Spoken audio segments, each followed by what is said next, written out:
Hey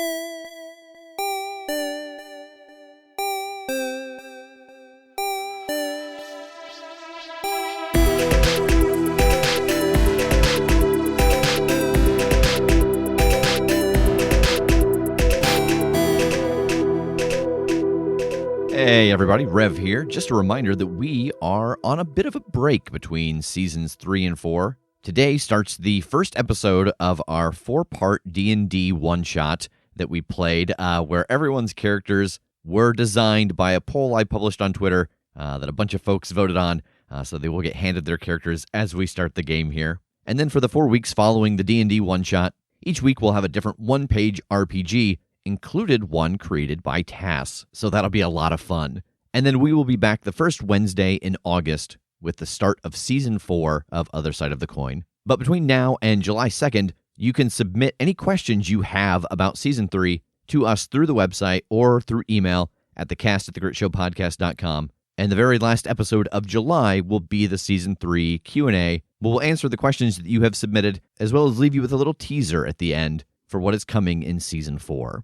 And lastly, I want to take a moment to thank all of the patrons who joined us in the month of May. Joshua Murray, Daniel Fox, Cameron Gall, Wade Owl, Shannon Steger, Daniel Bailey, Matthew Gushta, Daniel Fulkenheim, Saki Asakura, Magic Lenyu, Jackson Swain. I'm not sure if this is Bjarni or BJ Arnie or B. Jarney, one of those. Jared Pandolfi, Matt M., Matt Lettingham, Jason Burns, Rebecca Hall, Amy Johnson, Elok Narf, Kevin Tompos, Megan Rape, and Kelly G. So thank you to everyone who joined us in the month of May, and thank you to everyone who joins us every month on our Patreon. You can find everything about our Patreon at patreon.com/theCritShow. Tiers start at just $1, and that gets you access to the most aggressively welcoming Discord on the internet. So you can join us there, take part in the discussions, the monthly cooking contests, the gift exchanges, the movie nights, the happy hour on Friday nights where people have drinks and play games. And you also get access to a ton of bonus content, swag, and different merch, as well as discounts and teasers. Just a whole plethora of things that even if I tried to list it all right now, I'm sure something would escape my memory. So again, you can find all of that over at patreon.com/theCritShow. Thank you everybody for joining us, and I hope that you enjoy our D&D one-shot. Hey, everybody. Welcome to our little break that we're taking from the other side of the coin. This is going to be the month of June. These first 4 episodes in June are going to be this little D&D adventure that I found online, and that over 100 of you voted to decide what characters the people at the table are going to be playing. Holy damn. Oh, boy. Oh, my goodness. Yeah. So is everybody ready to learn what the people have picked for you? Yeah. I'm More than terrified. anything in the world. I'm stoked. So as I mentioned on the survey where you voted for what it was everyone here is going to play, we are using Ancestry and Culture, an alternative to race in D&D 5e by Arcanist Press.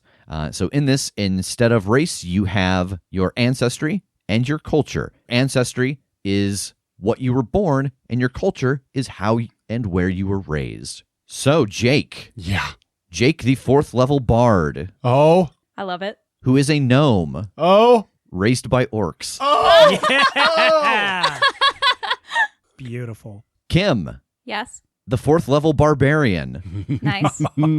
who is an elf Cool. raised by tieflings. Ooh. Yeah.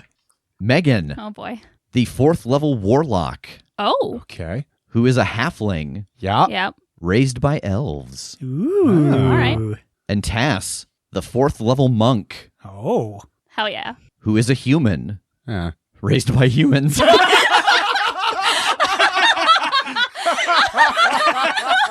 Which I feel like Wild. they all did on purpose, because out of all of us, Tass is the one who would never want to be human was a in human. any way, shape, or form. No, in real life, I don't want to be human anymore. The only way...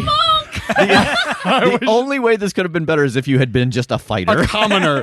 Just an NPC class. The farmer, who is a human raised by humans.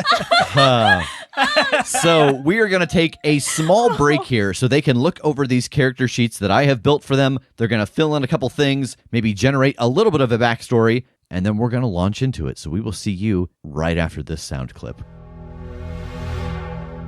All right, and we are back. So let's take a moment. Each of you tell me about yourselves. My name is Capo Axelrust.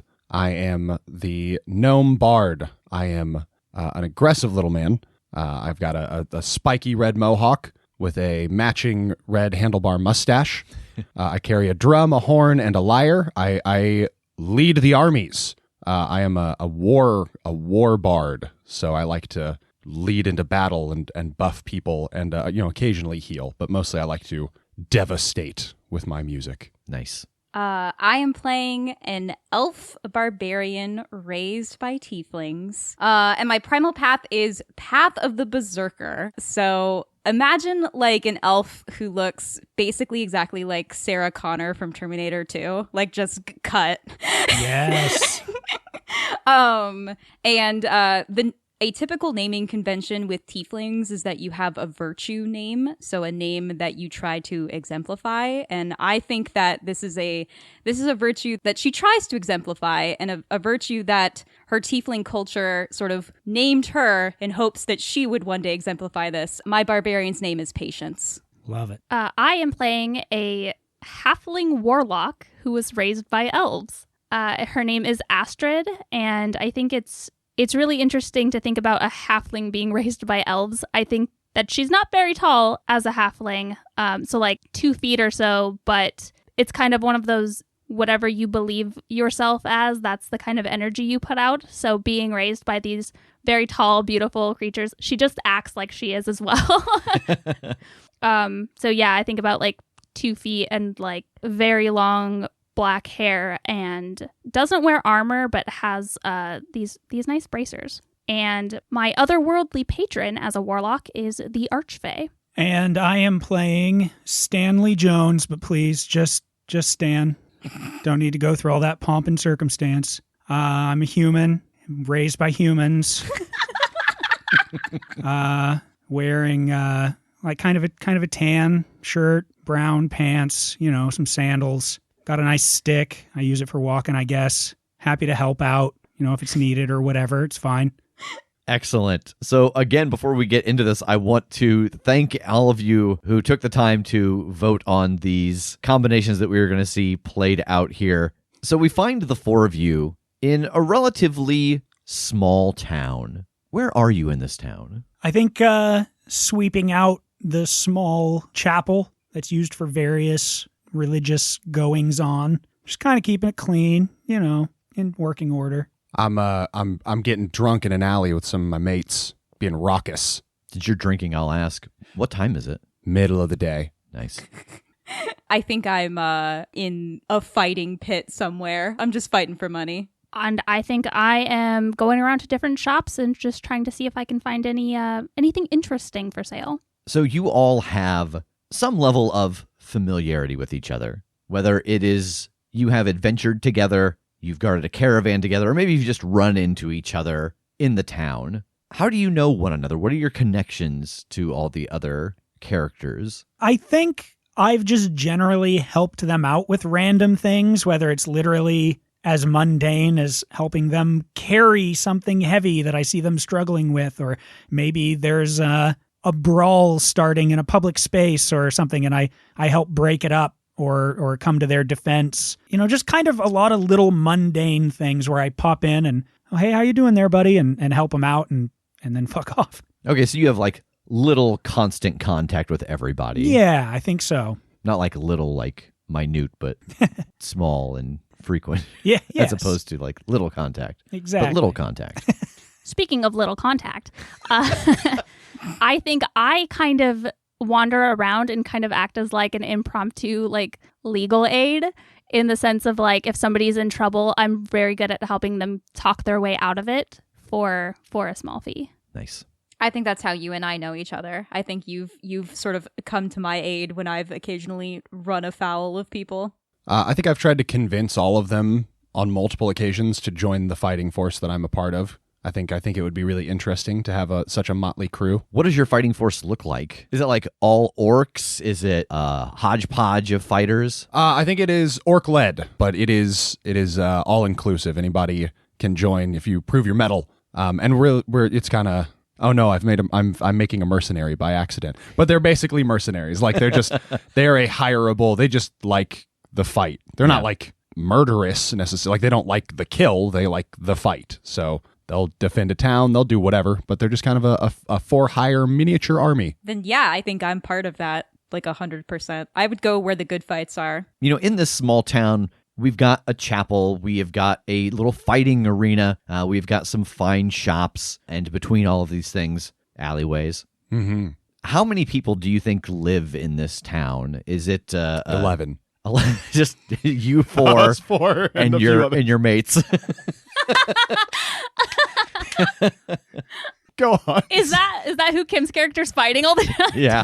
Just fighting my friends one by one. Gets beat up and then goes and drinks with you. Yes. How big is this town? And is it kind of a transient population, or is it kind of the same people in town all the time? No, I think it fluctuates. I think people just kind of pass through here and get what they need and move on. But sometimes people stay for a bit and sometimes they don't. We're kind of like a trendy stopover, kind of like a suburb of like a major city in the world. We're somewhere that's got like the attractions. We've got the shops and the fighting pits and shit like that. Nice. So actual population, like a couple thousand, but like a significantly more on any given day. They're just not there long. Yeah, you're kind of like a college town. Yeah. Sure. Okay. And what is this place called? Bloomington.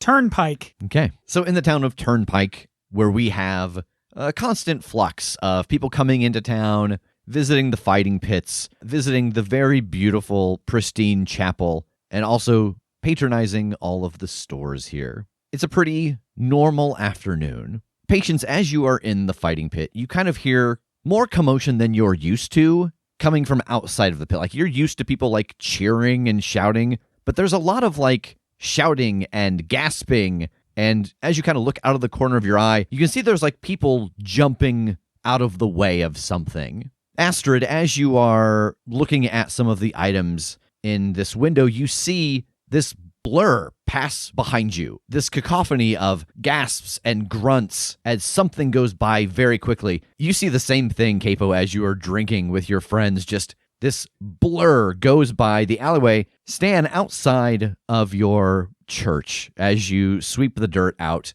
you see barreling towards you a sheep, just sprinting straight at you. Oh, hey there, little guy. That doesn't seem safe. It stops in front of you. Meh, meh, meh, meh.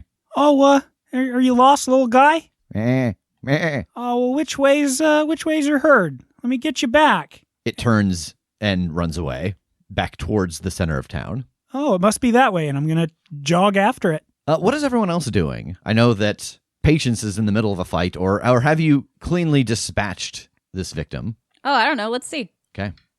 That's a 21 to hit. Yeah, you have finished off the opponent that you have in the fighting pit with you right now. And you can see that people in the stands are actually climbing up over the side to like watch what's going on the street. I mean, I want to look after the commotion that I saw go by and see what it was or if it has had a resolution yet. Yeah, you peek your head out of the alley, drink in hand, and you see a sheep barreling in your direction down the road. It seems like it's coming away from the church. Does it seem like it's moving at a speed that a sheep should be able to go? Normal sheep speed. Normal sheep speed. Okay. Yeah. And everybody else seems just like fascinated? Not even fascinated, but it keeps like running into people and then stopping and looking at them and then moving on to the next group. And it seems to have little regard for who it bumps into. I think I'm just kind of mage handing the sheep, like trying to keep it on track. Like as it goes to run into people, maybe I just kind of mage hand to like push it back into the middle of the road. As you mage hand it, it stops and it turns and it looks at you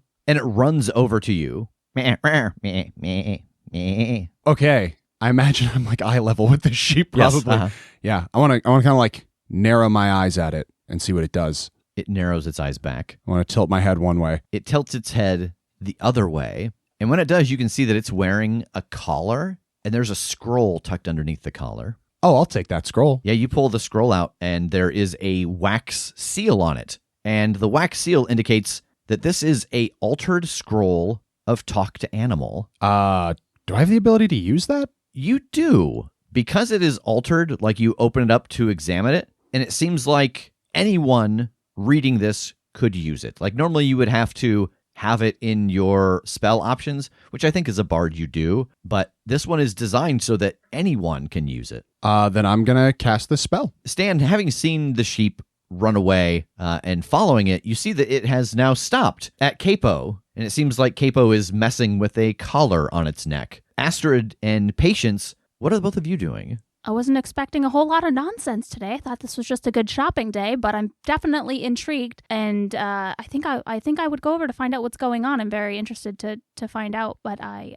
don't love how fast that sheep was running and how recklessly, so I'm going to go ahead and cast Mage Armor, just in case. Okay. Yeah, so you cast Mage Armor and start heading in the direction that you saw it moving last, and you can see it standing in front of Capo, and Stan is approaching. I think I'm collecting whatever money I just won and grabbing my great axe, and I want to exit this fighting ring and try to find the cause of the commotion. Yeah, so you begin to exit the fighting ring, and about this time, Capo, you start to read through the scroll, and it activates, and it will be active for 10 minutes. I'm going to start a timer here. Oh, no. I don't even have a character voice yet. That's going to take 8 of those minutes. And as soon as you read this, you hear the Baz start to translate into words. Bah, for God's sake, can you not understand me? Someone's clearly got to be able to understand me. Well, I can now. Oh, good. What seems to be the problem, sheep? I need some help. I'm not a sheep, first off. I'm not a sheep. You look an awful lot like a sheep. Yes, I realize that. My name is Finther Shinebright, and I am a brilliant mage. That seems a little bit braggadocious. Well, I'll have you know that I invented such marvelous things as, I cleared the roads around here for many years. Giant boulders would fall from the nearby mountains, and they would call Shinebright, and I would change those rocks into bunnies, and we would all eat well that night. That's a pretty impressive thing for a sheep to do. Yes, I agree. You said you need help. No, I just said I'm not a sheep. You said you need help. Yes, I just now, at this point, was able to escape from... And as he says this, his words are cut off by 3 sets of howls that fill the air. And again, there is a commotion coming down the street, people being knocked out of the way. I think that Patience sees this first because they are almost directly behind you as you have left the fighting pit. But there is a orc dressed in rugged armor, and he has 3 wolves on leashes, and there is a massive man behind him wearing a brown cloak. And these wolves are sniffing the ground, and the orc spots the sheep and starts to walk towards the 3 of you here, following Patience towards the sheep. Oh, no. Oh, they're here. They're going to take me away. Who are they? Oh, they're the muscles, the strong men. They work for my former apprentice. What do they want with you, sheep? They want to take me back, imprison me. Why? Because my apprentice, he's so mean. I think he may have slowly lost his mind. He did this to me. He turned me into this sheep you see before you. And the orc's voice cuts through the crowd. Excuse me there. Seems like you've got the property of our master. He'd like that sheep back. He's very particular to it. Gross. It's just kind of a mascot-like thing. Oh. Well, I think the sheep's taken a liking to me, so... Gross. Well, it's kind of a mascot thing. Yeah, that's nice, but that sheep's coming back with me. My master will be real upset if he don't see it again. Oh, hey there, Capo. Other folks. This is your sheep? Yes. Well, not mine directly. It belongs to the great wizard Noak. Oh, okay. Yeah, I mean, I kind of clean up around town. If you got the brand for the sheep to show, then, I could release it back to your custody. It's not a brand. It's on the collar. Oh, I don't know what to do about a collar situation. You don't have to worry about doing much anything. I'm just coming to take him back. And he walks forward with the 3 wolves pulling at the leashes. And as he gets closer, he hands off the 3 wolves to the man in the large brown coat behind him and starts to reach for the sheep. I think I'd stand up and take a stance in front of the sheep. I'm sorry, I believe you are mistaken. This is not your sheep. These wolves aren't wrong. Well, they must not be able to recognize the branding of somebody else, particularly a force as well-known and strong as the power chords. And I will cast prestidigitation to make the symbol of this band of mercenaries appear on the sheep. Where is everyone else standing around the sheep? I mean, I think I'm still standing right in front of it. Has it just shut up this whole time? Yeah, like it's just, you can see that it's staring at him and it's not talking anymore. Yeah, I think I'm standing in front of it, like kind of innocuously, but like ready to be between the sheep and the people if I need to be. Okay. I think I've kind of stepped up next to him as well with my broom. I think Astrid's gotten me out of plenty of difficult situations, and so now that I see her standing up to a big half orc, I think I'm starting to move to stand next to Astrid in case she needs backup. Yeah, so as the three of you kind of line up between him and the sheep, Astrid does a 16 hit you. Yep. And I'm going to assume that 11 does not hit either of you. Correct. Sure does not.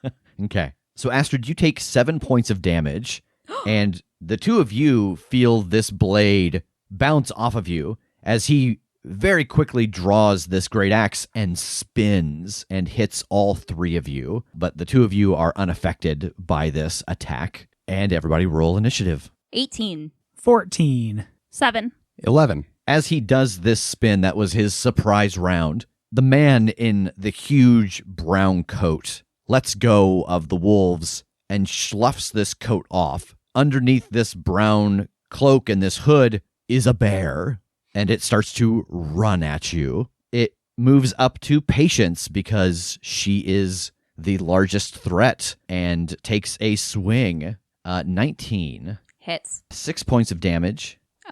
What kind of damage is that? Piercing. And then the second attack is a 21. Hits. And this is a claw, so this is slashing. Okay.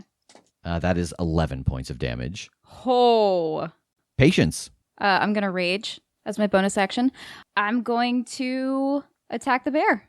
18 to hit. That hits. 17 points of damage. Anything else? No, that's it. It is Guz's turn. Stan does a 19 hit. Yeah.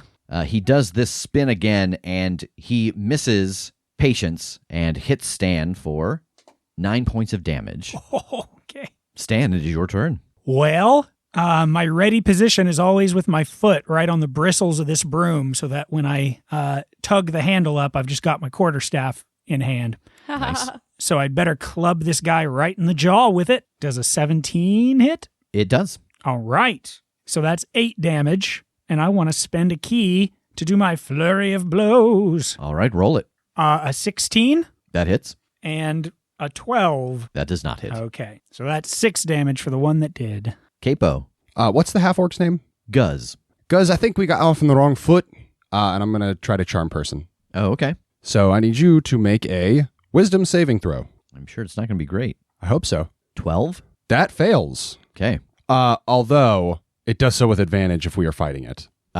7. Okay, perfect. So Guz is charmed by me, Okay. which means he regards me as a friendly acquaintance. So charmed creature can't attack the charmer or target the charmer with harmful abilities or magical effects, and I have advantage on any ability check to interact socially with the creature. Okay. And I just want to say, why don't you call off all your beasties and we can talk about this like friends? Yeah, maybe that's a good idea. He's going to try and persuade his allies.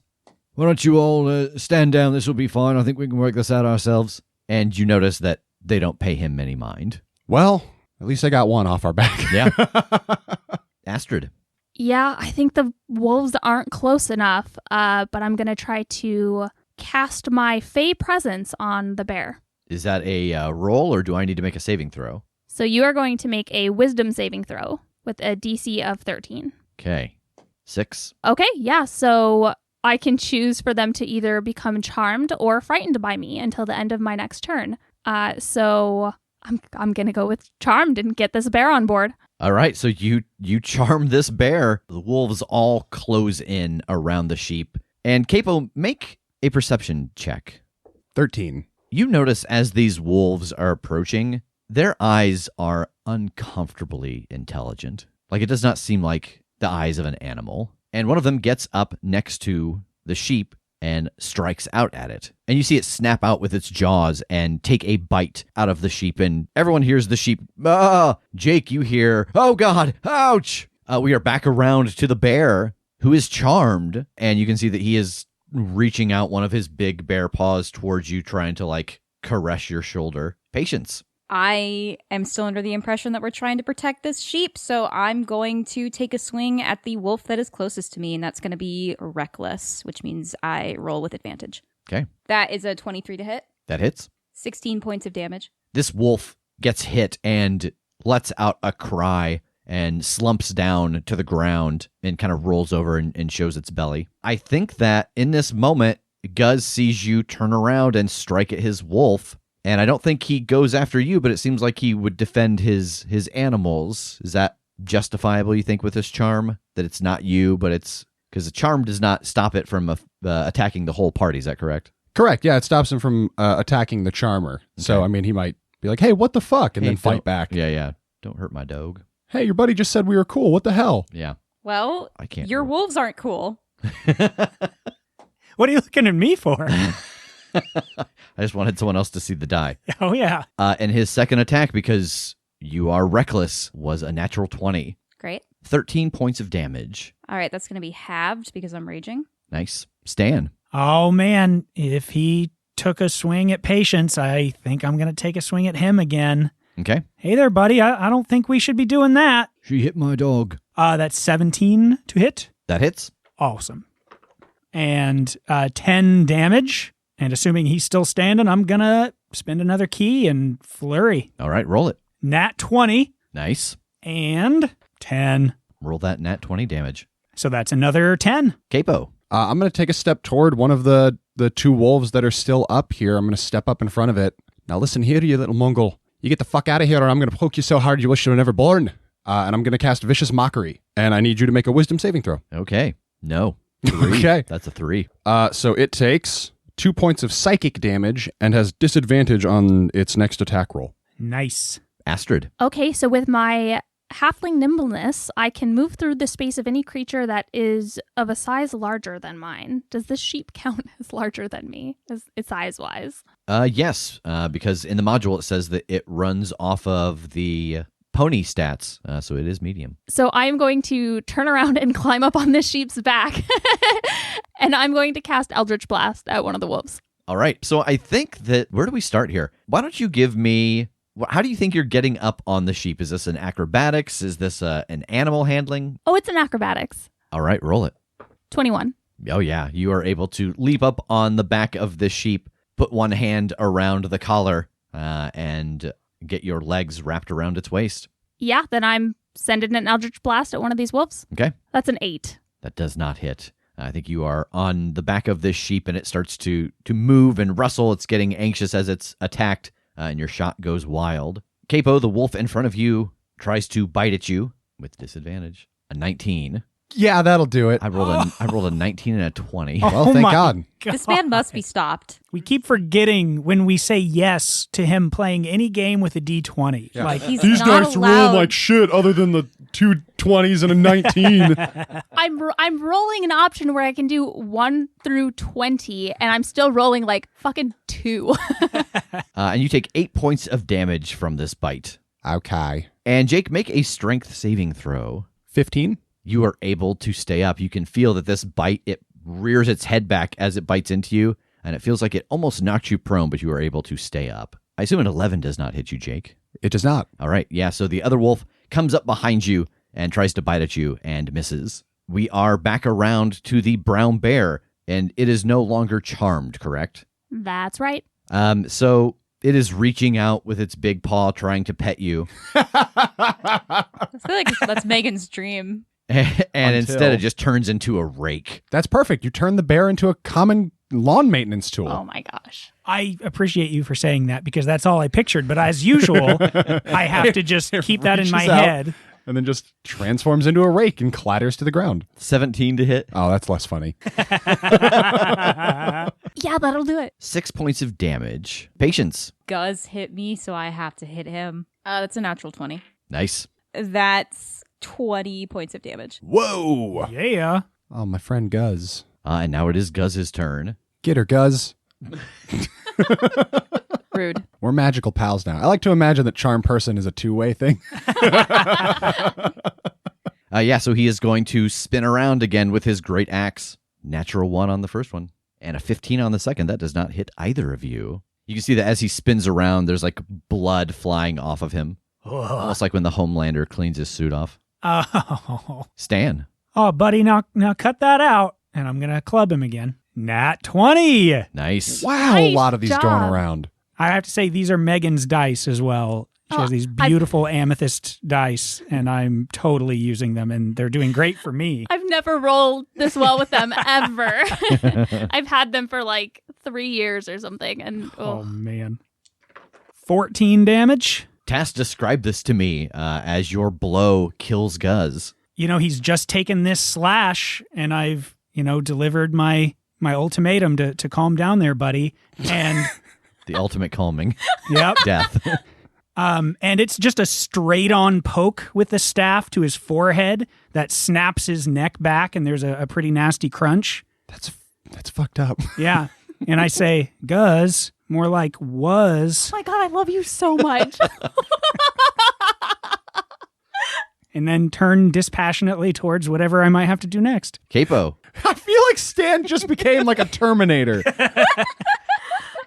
Stan may be a sociopath. Yeah. He takes no pleasure in this, but It will get done. yeah.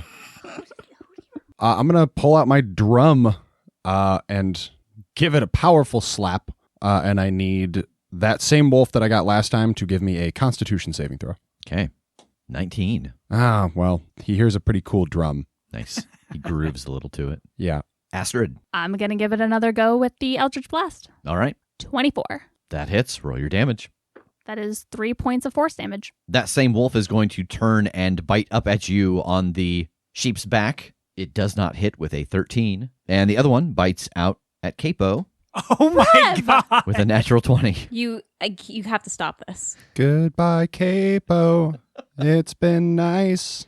I'll see you in paradise. 9 points of damage. Okay. Yeah, not bad. Could have been. Worse. Okay.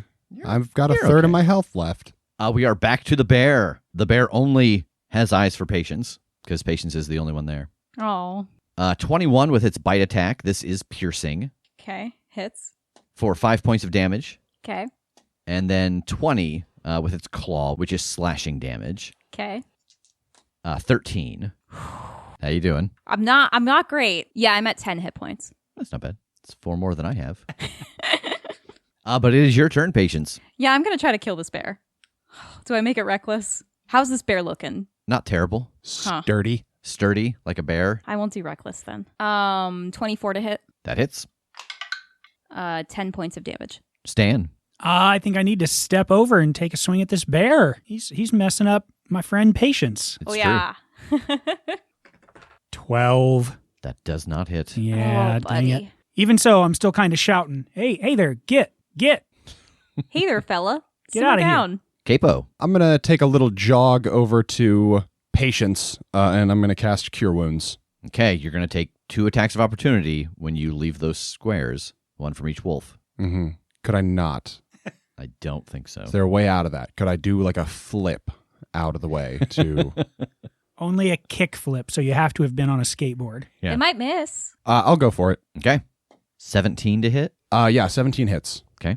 I'm going to use Cutting Words, though, as a reaction when a creature that's not immune to being charmed, that I can see within 60 feet, makes an attack roll, ability check, or damage roll. I can expend a use of Bardic Inspiration, roll my die, and subtract it from the creature's roll. I can do it after the roll, but before knowing the result. Mm-hmm. So I'm calling it early. I'm going to try and reduce whatever this damage is going to be. All right. And the other one rolled a 19 to hit you. Oh, fuck me. What? Yeah, that hits. Sorry. They roll with advantage because they're in a pack. Oh, man. All right. Roll your Bardic Inspiration. I will reduce the damage by 6. All right. You take 9, so you take 3. Yay. And then the other one Oh. is 7. All right, 4 hit points left, baby. All right. But, That's gonna TPK us in the very first fight. But let's hit a good old Cure Wounds on my good friend Patience. Yeah. 8 points of healing for Patience. All right. It is the wolf's turn. I think that one is going to turn around and bite at your buttocks. Put me out my misery. Capo's had a good run. He's had, 4 glorious rounds of combat? What more could we ask for? I don't think that hits with a 12.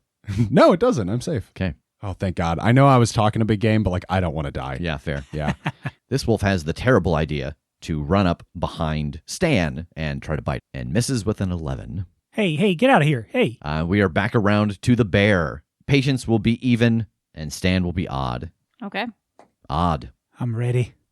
17 to hit. Oh, it goes to the attacker. Okay. 11 points of damage, and 20. To hit? Yeah. Yeah. I hope. 12 points of damage. Oh, so I'm dead. You're just unconscious. Okay. You'll start making death saves in a second. Stan gets mauled by this bear and falls to the ground. Patience. How's this bear looking? Pretty beat up. Okay, I'm going to make this attack reckless then. Good thing I did because my first roll was a 1. So that's a 24 to hit. That hits. 12 points of damage. And the bear collapses. Stan, I'm going to need a death saving throw from you. Okay. Here we go. 9. Okay, so mark 1 failed death saving throw. Capo. Am I still going to get bitten if I step away from this wolf? Is it still close enough? Which the one in the adjacent square? It's diagonally adjacent. I moved you there as opposed to the other spot so that the bear wouldn't attack you when you cast your spell. I appreciate that. Yeah, it won't have advantage though because it is not close enough to the other wolf right now. Fuck. Okay. I'm going to step away from this one, and I'm going to use my cutting words again to try and reduce its attack roll. Oh, okay. Yeah, so roll it. Reduce that, whatever you roll, by 2. Nice. Yeah, so that is a 9. I would have been fine. Damn. But I'm going to run over to Stan and cure wounds again. Okay. Ooh, 11 points, Stan. It's the best I can do. Okay, awesome. So does that mean I'm awake now? Yes. Yeah, with Okay. 11 hit points. Nice. Astrid.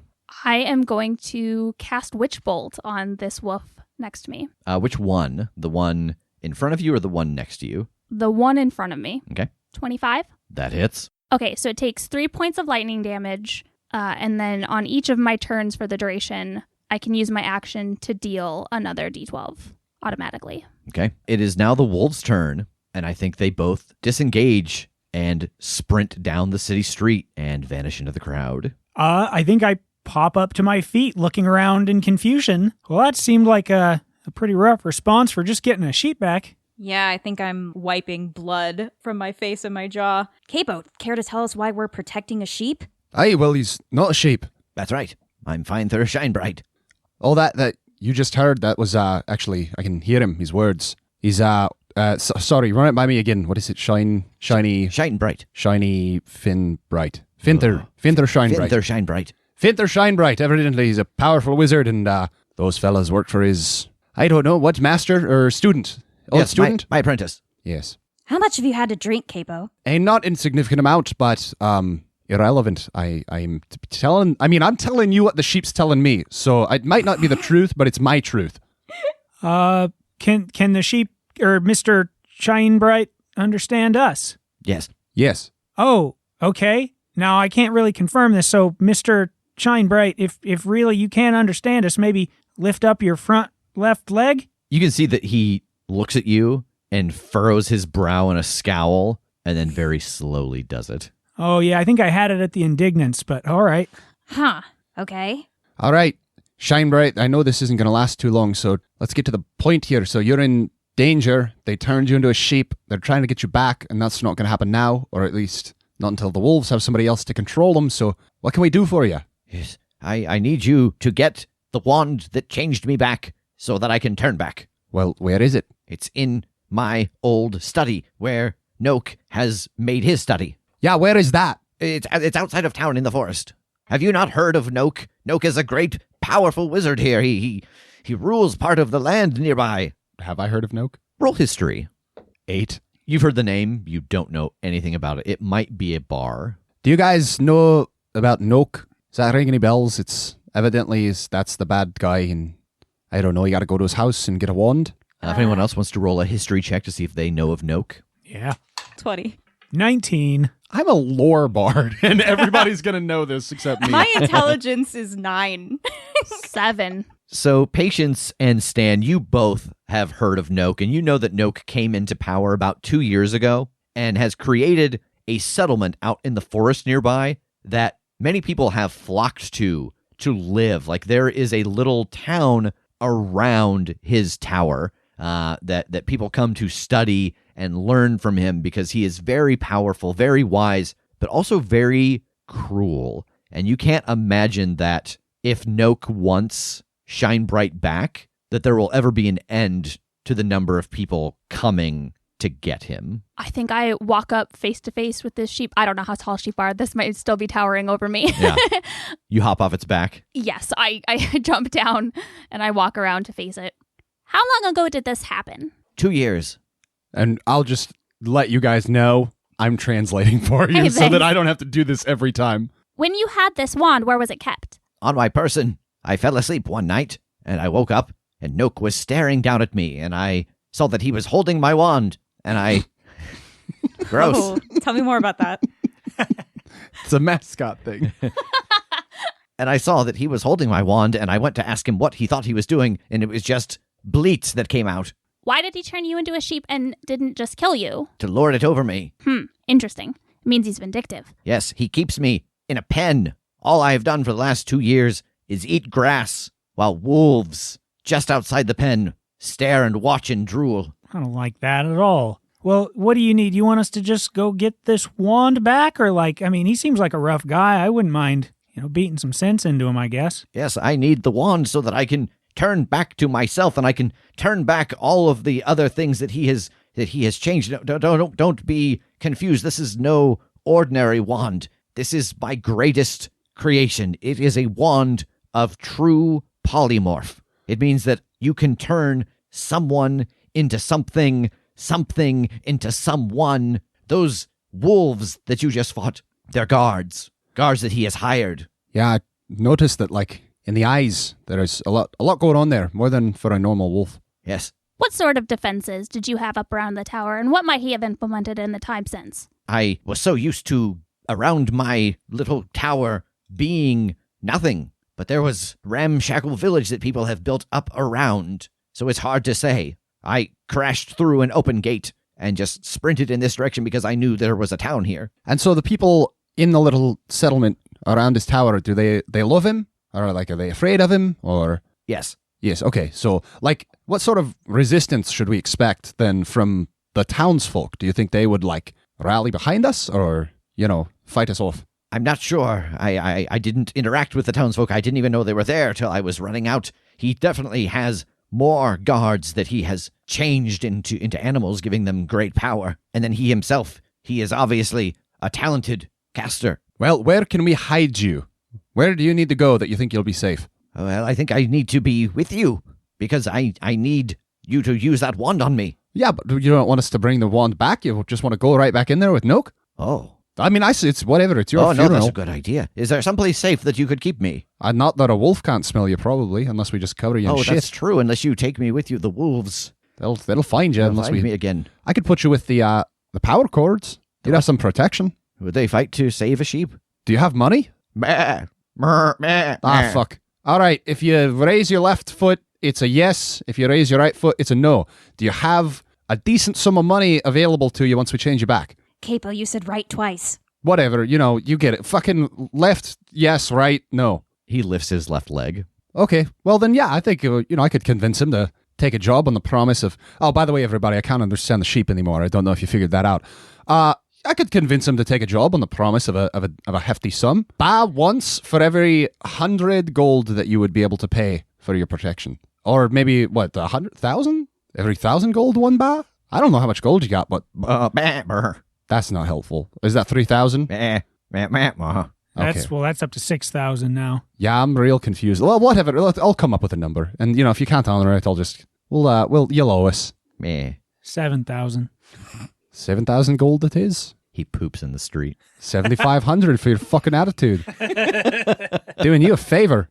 Yeah, okay, I'll turn to everybody else. How's that sound? Do we think we want to put him with, I can put him with my crew and then we could go try and figure this whole thing out? Yeah, I don't like the sound of this Noak fella being some kind of bully out there. I'm in. Yeah, might as well. I'm definitely interested in seeing what this wand can do. Yeah, sounds like we should teach this Noak guy a lesson, but I'm not doing so good, guys. Oh, no, me neither. I think maybe we go put him with the friends and then, we catch some Z's or Zeds. I don't know how they say it in Scotland, actually. I don't know which way this accent goes.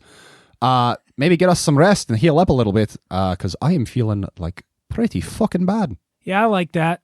I like sleeping. I could also use rest. Very good. Come on, I'll take you to the camp. All right, so describe the camp to me when you arrive with Shine Bright. What does it look like? What kind of digs does he have? What kind of protection? So we've got like a training camp, kind of out in the woods outside of the town. It's fort-ish, but it's not like heavily reinforced. It's got tall wooden post walls and stuff, but not that like, not that would withstand a siege necessarily. It just looks militaristic. So we've got our walls, and inside of it are a few hard structures, mostly tents, just a little area to train, bigger tents to discuss jobs, like a war room and shit like that. So it's got manpower. There's like 30 guys in here. But the structures themselves aren't amazing. All right, so who are you dropping Shine Bright off with, and what are your instructions? I think I'm going to take him directly to the leader of the power chords, Filger. He is a powerful orc warrior, and I'll tell him, like, we've been promised a pretty hefty sum to protect this sheep, so I'm going to take this lot, and I'm going to go try and deal with the thing that's plaguing him. And if we can figure it out and take care of it, and the sheep stays okay, then he's promised us a hefty sum of 10,000 gold pieces. That's a lot of gold. Is that worth more than if we were to sit down and maybe, I don't know, have a nice mutton dinner? 10,000? Yes, I think so. I mean, we could go buy like a fuckload of sheep for 10,000. Oh, yeah? You're going to buy some sheep, bring back, we'll have a good meal? Sure, yeah, Captain. Sure, if that's what you want to do, then... Yeah, this is like that thing where they're like, don't eat the marshmallow now and you can have 2 later. That's exactly what it's like, Captain. So I'm going to not eat this sheep now, and you're going to bring me 2 sheep later. I'll bring you, yes. Absolutely, Captain. All right. Can I just say, your leadership is such an inspiration to me. Like, I don't know where I would be if it weren't for your words of wisdom, and you're just an inspiration to me, Captain. Thank you. You'd be, well, somewhere else. Probably dead. Oh, yeah. Considering the things I get into on these, but it's fine. Watch the sheep, please. Just a master tactician, this captain. I know what you're referring to, but like knowing how much Rev likes marshmallows, like I feel like that was a personal anecdote. I feel like Rev would fail the marshmallow test. Probably. All right, so you leave Shine Bright with Filger and head to your respective places of rest. Do you all have homes here? Or are you headed to an inn? Probably an inn. Yeah, probably an inn. What's the name of the inn here in town? The Drowned Toad. Sad. And I think that is where we will leave you at the moment as you all settle into bed at the Drowned Toad.